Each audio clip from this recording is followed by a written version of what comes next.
Hi friends, मैं हूं सुबोध कुमार पांडे और मैं आज इलेक्ट्रोकेमिस्ट्री का दूसरा लेक्चर लेकर आया हूं जो कि है गैल्वेनिक सेल। तो चलें बात करते हैं आज इस गैल्वेनिक सेल के बारे में। गैल्वेनिक सेल के बारे में मैंने दो ट्रिक्स कल बताया था। उसमें पहली जो ट्रिक्स है वो था लोन, LOAN। पहले इसका रिवीजन कर लेते हैं, फिर हम लोग आगे पढ़ेंगे। और दूसरा ट्रिक है हमारे पास, वो है R2PC। लोन की बात करें तो L for left, O for oxidation, A for anode and N for negative। चले बात करते हैं R2PC की। तो इसमें एक R का मतलब हो गया राइट, दूसरे R का मतलब होगा रिडक्शन, P4 हम इसका नाम देते हैं पॉजिटिव और C फॉर कैथोड।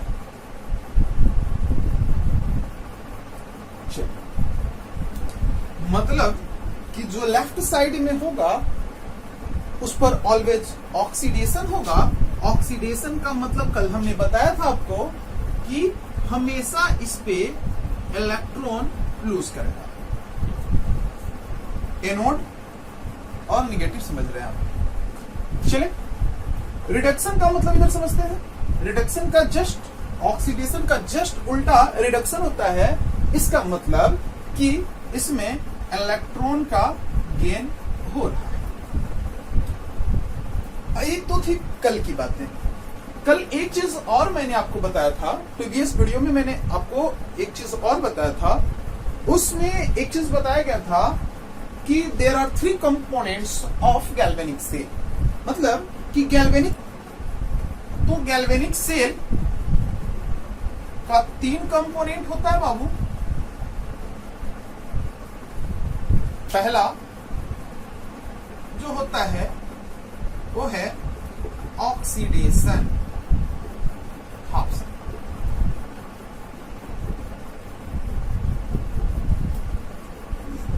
दूसरा होता है इसमें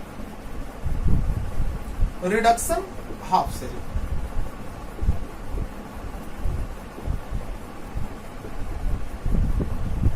और थर्ड पॉइंट जो हम लोगों को मिलने वाला है वो है salt base.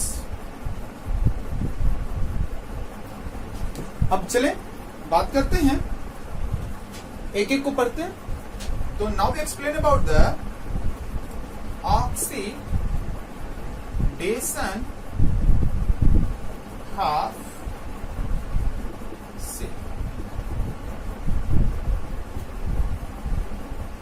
Oxidation half cell से तो हम लोगों को पता है चल रहा है कि इस हाफ सेल का मतलब कल बताया था डिवाइस और कंटेनर। यानी कि जो ये ऑक्सीडेशन हाफ सेल होगा, इसमें ऑक्सीडेशन के कारण इसमें क्या होने वाला है, ऑलवेज लॉस ऑफ इलेक्ट्रॉन होगा। सपोज दैट मेरे पास कोई मेटल सॉलिड स्टेट में है और ये मेटल अपने कुछ इलेक्ट्रॉन को इन इलेक्ट्रॉन को लॉस करता है और एक्वस स्टेट में जाकर इन इलेक्ट्रॉन को लॉस कर देता है। सपोज दैट तब हम लोग इसमें कहेंगे कि इस मेटल का इलेक्ट्रॉन लॉस हो रहा है, जिसके कारण इसमें ऑक्सीडेशन प्रोसेस हो रही है। अगर ये रिएक्शन जिस कंटेनर में होगा उस कंटेनर को रिडक्स ऑक्सीडेशन हाफ सेल बोलेंगे। सपोज दैट मेरे पास एक डायग्राम बेस्ड पे हम समझते हैं, मेरे पास एक कंटेनर है। इस कंटेनर में मैं एक मेटल M को डाल दिया। Suppose M meter. ये मेटल जो है ये डिप्ड हो चुका है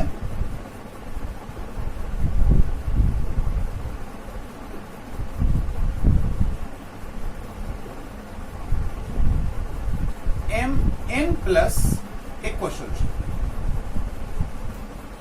जब EM जब इसमें डिप्ड है, अगर EM अगर इलेक्ट्रॉन का लॉस करने लगेगा और लॉस करके M N प्लस का फॉर्मेशन कर लेगा, तब यहां पे मतलब पॉजिटिव चार्ज M पे पॉजिटिव चार्ज बढ़ते जाएगा और M का इसके कंपेयर में निगेटिव हो जाएगा। जब M निगेटिव हो जाएगा, इसका मतलब कि इधर से ये इलेक्ट्रॉन को लॉस कर रहा है, इससे N इलेक्ट्रॉन लॉस हो रहा है। जब N इलेक्ट्रॉन इससे लॉस हो रहा है, तब इसमें चार्ज, सॉल्यूशन का चार्ज पॉजिटिव बढ़ रहा है और इसके कंपेयर में ये ज्यादा निगेटिव होते जा रहा है, जिसके कारण जब दो सरफेस के बीच चार्ज का डिफरेंस प्रोड्यूस होता है, तब वहां पे पोटेंशियल डेवलप होता है। तब यहां पे पोटेंशियल डेवलप होगा, potential developed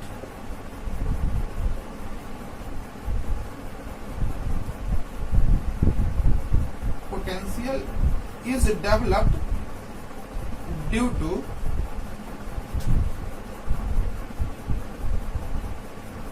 charge difference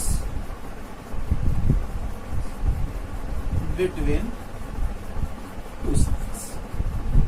two surfaces, और यहां पे जो पोटेंशियल डेवलप हो रहा है, चूंकि ये ऑक्सीडेशन हाफ सेल में हो रहा है, इसी कारण इस पोटेंशियल डेवलप्ड को ऑक्सीडेशन पोटेंशियल कहेंगे, इसको E से रिप्रेजेंट करेंगे। चूंकि ऑक्सीडेशन हाफ सेल को मैंने पीछे ट्रिक में बताया था कि लोन का मतलब कि L for left, O for oxidation, A for anode, यानी कि जहां पे ऑक्सीडेशन होगी उस जगह पे को हम लोग एनोड भी बोल सकते हैं। तब इसका नाम या तो हम लोग ऑक्सीडेशन पोटेंशियल लिखें या E एनोड से भी हम लोग इसको रिप्रेजेंट कर सकते हैं। अब रही बात, चलें एक कॉन्सेप्ट की दूसरी कॉन्सेप्ट के बारे में थोड़ा समझते हैं। जब मेटल और ये मेटल M इलेक्ट्रॉन लॉस करने के बाद जब कोई आयन कोई मेटल की तरफ डिपॉजिट होता है, तो जो प्रेशर लगता है, इस प्रेशर को बोलते हैं हम लोग ऑस्मोटिक प्रेशर। और जब कोई मेटल N प्लस की ओर मूव करता है, तब इसको बोलते हैं सॉल्यूशन प्रेशर। तो कई बार क्वेश्चन इससे अराइज हुआ है, क्या कंडीशन केस 1 यहां पे कि solution pressure is greater than osmotic pressure, then यानी कि हम लोगों का जो सॉल्यूशन प्रेशर है, मतलब इधर से पुश करने का मेथड उधर से पुश करने वाले का कंपेयर में, इधर से पुश करने वाला मतलब मेटल M प्लस को पुश करने के कंपेयर में M जो है सो ज्यादा पुश कर रहा है Mn प्लस की तरफ। इसका मतलब ये हुआ रहा है कि इसका मतलब कि हमारा M जो है N प्लस की ओर जा रहा है। इसका मतलब ये हुआ कि यहाँ पे कौन सा रिएक्शन होगा, then oxidation reaction is tax.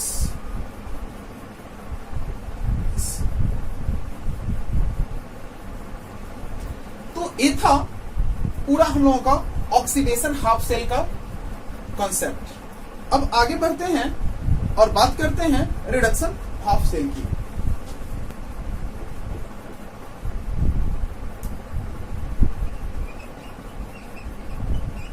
Reduction half cell. Reduction half cell, इसके नाम से ये पता चल रहा है कि इसमें हम लोगों के पास रिडक्शन रिएक्शन हो रहा है। और रिडक्शन रिएक्शन मैंने जब R2PC बताया था उस समय बताया था कि रिडक्शन का मतलब ही होता है गेन ऑफ इलेक्ट्रॉन, यानी कि इस रिएक्शन में, इस हाफ सेल में हमेशा इलेक्ट्रॉन का गेन होगा। तो देखते हैं इलेक्ट्रॉन का गेन कैसे होता है। सपोज दैट कोई मेटल n प्लस इलेक्ट्रॉन का लॉस पहले से किया हुआ है।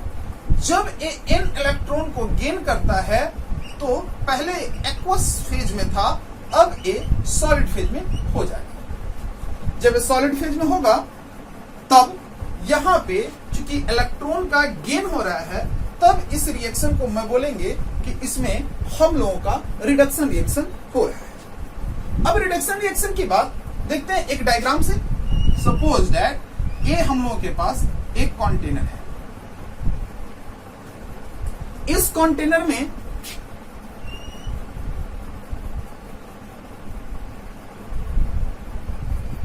कोई मेटल को डिप्ट किया गया है।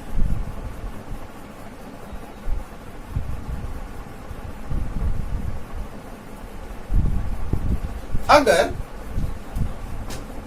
ये मेटल M है और ये MN प्लस, सपोज अगर ये डिपॉजिट होकर M हो रहा है, इसका मतलब ये हो रहा है कि सॉल्यूशन यहां पे इलेक्ट्रॉन गेन करने के बाद यहां पे जो हो रहा है, सो इसके कंपेयर में जब यहां पे इलेक्ट्रॉन गेन होगा तो ये पॉजिटिव होते जाएगा और ये निगेटिव होते जाएगा, जिसके कारण हमें इस साइड में हमें इलेक्ट्रॉन का गेन करवाना पड़ेगा। जब n इलेक्ट्रॉन गेन कर लेगा तो इसका मतलब इस फेस और इस सरफेस के बीच में जो पोटेंशियल डिफरेंस प्रोड्यूस होगी, मैंने बताया था अभी पीछे कि जब दो सरफेस के बीच में पोटेंशियल चार्ज डिफरेंस प्रोड्यूस होता है तो वहां पे पोटेंशियल डिफरेंस प्रोड्यूस होने लगती है, पोटेंशियल डेवलप होने लगता है।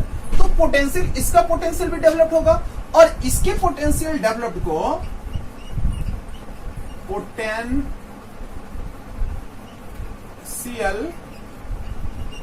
डेवलप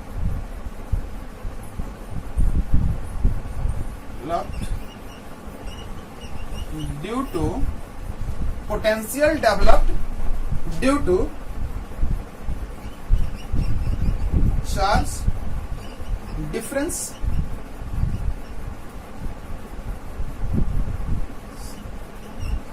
between two face या two surface।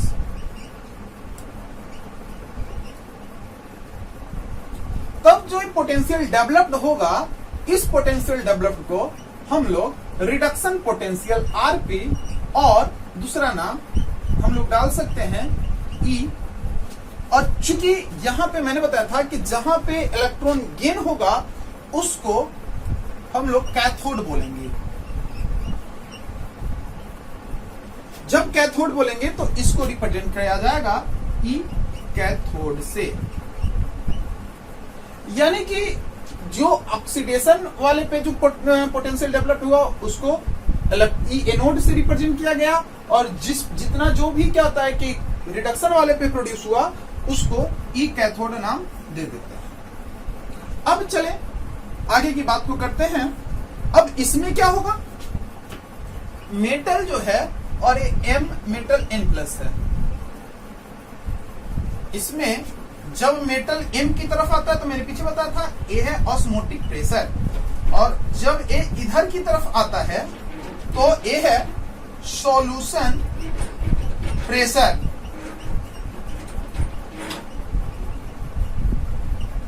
तो कंडीशन इसमें केस क्या बन रहा है बाबू, केस हम लोगों के पास ये आ रहा है कि here osmotic pressure is greater than solution pressure, then reduction reaction is completed। reduction reaction is completed.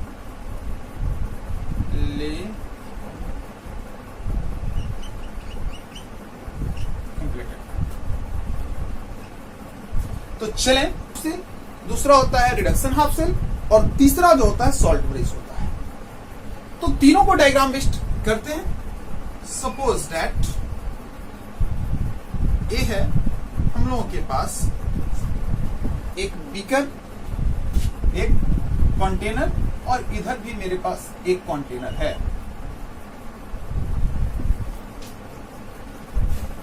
मैं यहां पे एक मेटल लेता हूं जो है जिंक मेटल, जो कि डिप्ड है ZnSO4 सॉल्यूशन।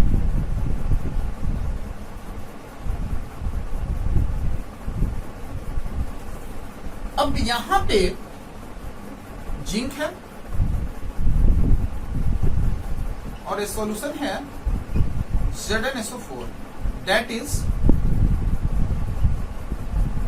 और हम इसको लिख सकते हैं Zn2+। मैं यहां पे कॉपर का एक इलेक्ट्रोड लेता हूं और इस कॉपर इलेक्ट्रोड को CuSO4 में डिप किया।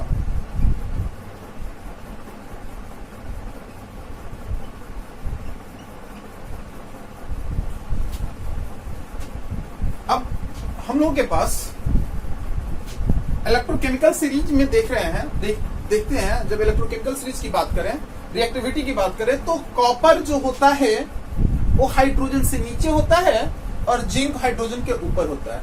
तो हाइड्रोजन के ऊपर होने के कारण ये ऑलवेज इलेक्ट्रॉन का लॉस करेगा और ये ऑलवेज इलेक्ट्रॉन का गेन करेगा। अब इन दोनों को में इलेक्ट्रॉन को ले जाने के लिए एक सॉल्ट ब्रिज लगा देते हैं, जो कि यू शेप्ड ट्यूब होता है और जिसमें सॉल्ट फिल होते हैं। KCl होता है, KNO3 होता है, K2SO4 होता है, etc। और दोनों इंड को अगर से सील कर दिया जाता है।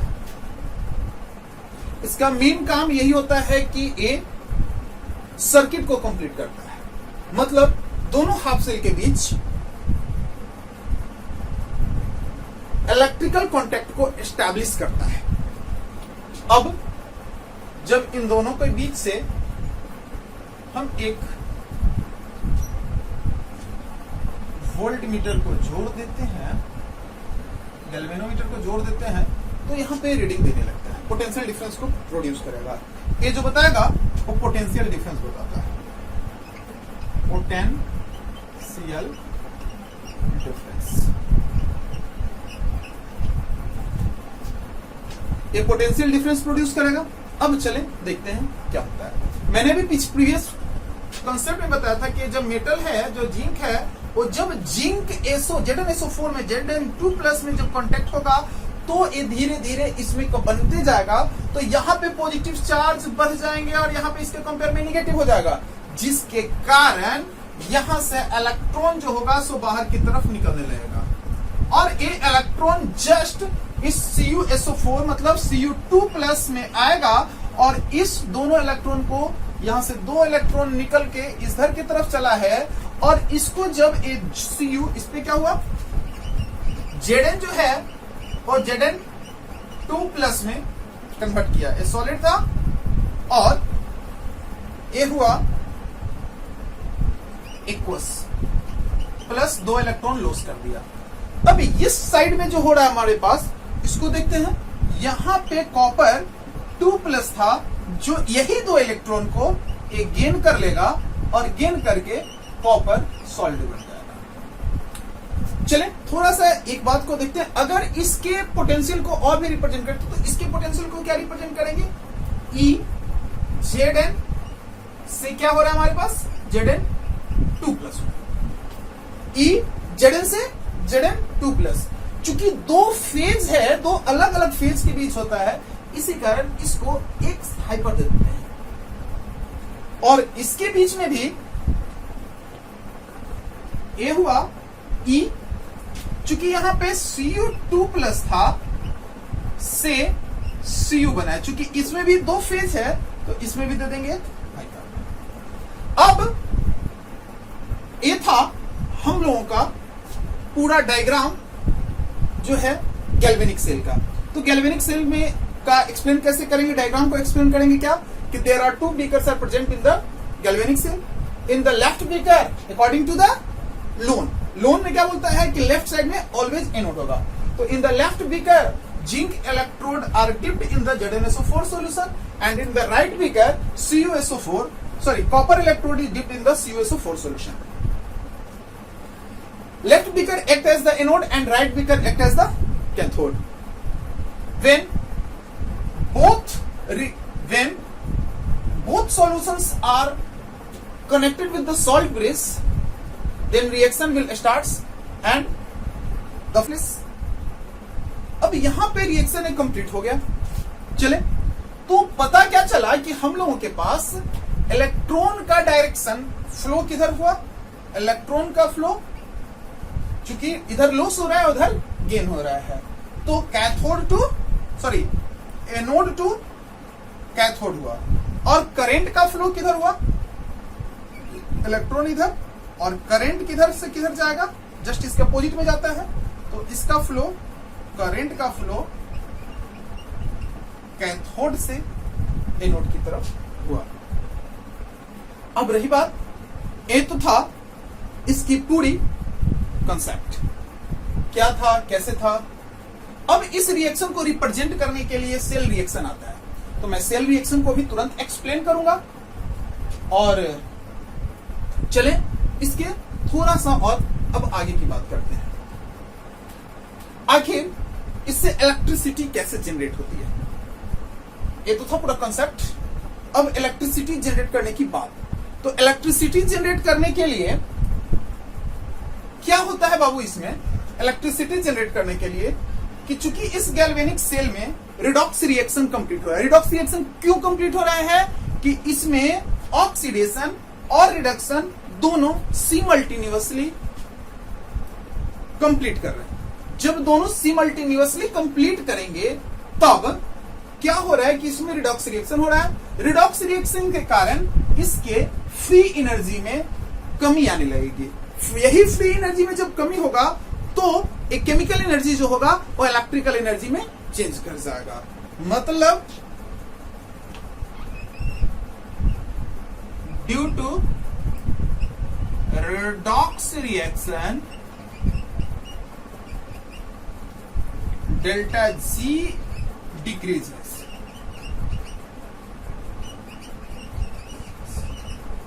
and chemical energy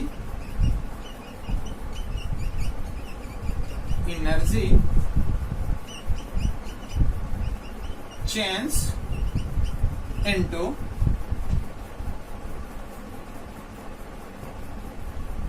electrical energy।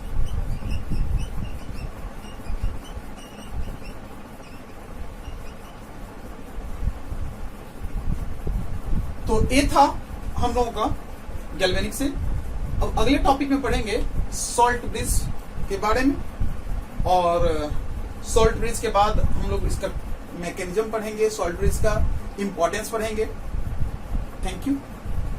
आप लोग जितना कोशिश कीजिए कि अपने दोस्तों तक इसको जल्द से जल्द पहुंचाइए, ताकि इस लॉकडाउन में जिन लोगों के पास घर पे बैठे बैठे पढ़ने में जो बोर हो रहे हैं, पढ़ने के लिए बोर हो रहे हैं, या जिनको कंप्लीट स्टडी मटेरियल नहीं मिल पा रहा है, उन्हें अच्छी तरह से केमिस्ट्री सिखलाया जाए और इसी ड्यूरेशन में आप लोगों का समय भी पार हो। Thank you.